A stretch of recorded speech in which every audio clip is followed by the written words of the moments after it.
jutra. Ja sam Irena Burba, sa mnom Ivana Turković iz inicijative za Lungomare. Zašto smo se danas okupili? Evo, okupili smo se zato što smo htjeli dati svoje mišljenje i stav o nelegalnoj sječi 100-tinjak stabala na Lungomare, zato što smo htjeli dati podršku aktivistima koji već mjesecima dežuraju i čuvaju stabla na Lungomare. Inicijativi je Vratio se Valter. Zato što, evo, htjeli smo vam dati jednu širu sliku ove situacije koja se događa. 100-tinjak posjećenih stabala na Lungomaru, gdje pulska vlast sa gradonačelnikom Filipom Zoričićem na čelu proširuje postojeće nogometno igralište u sklopu nekadašnjeg sportsko-rekreativnog centra Valkane na Okolnu šumu. Dočekalo je, evo, građane 8. siječnja.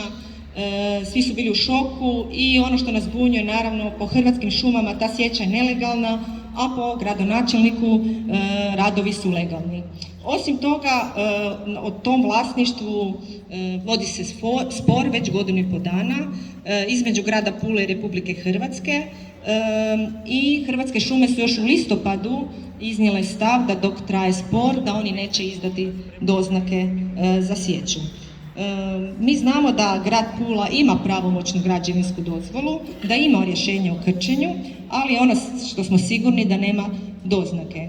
Evo, kako bi pojasnili građanima, sukladno Zakonu o šumama, članak 36 stavak 1, za svaku sječu potrebna je doznaka i sjeći se mogu samo doznačena stabla. Dakle, zakon je tu vrlo jasan, čak se navode da se odnosi i na jedinice lokalne uprave, javne ustanove, na privatne osobe, znači zakon je za svih isti. Ono što najviše, zbog čega smo u stvari najviše razočarani je što očito je da trenutno gradska vlast traži nekakve sive zone ili rupe u zakonu kako bi izbjegli zakon. Nekako smatramo da to ne bi trebala raditi gradska vlast.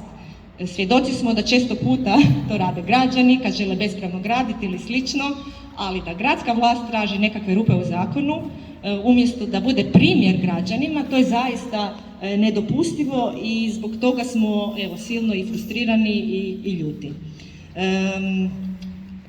Evo, osim toga treba reći da oni nemaju ni jednu novu dozvolu od listopada kad su, evo, i građani zaustavili radove na Valkanama, a sječa je nastavljena bez najave u medijima ili u javnosti.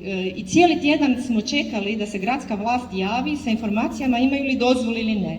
I cijeli tjedan vladala je šutnja gradske uprave gdje mi nismo dobili transparentnu informaciju o kakvoj sječi se radi. Osim toga, aktivisti na terenu su dočekali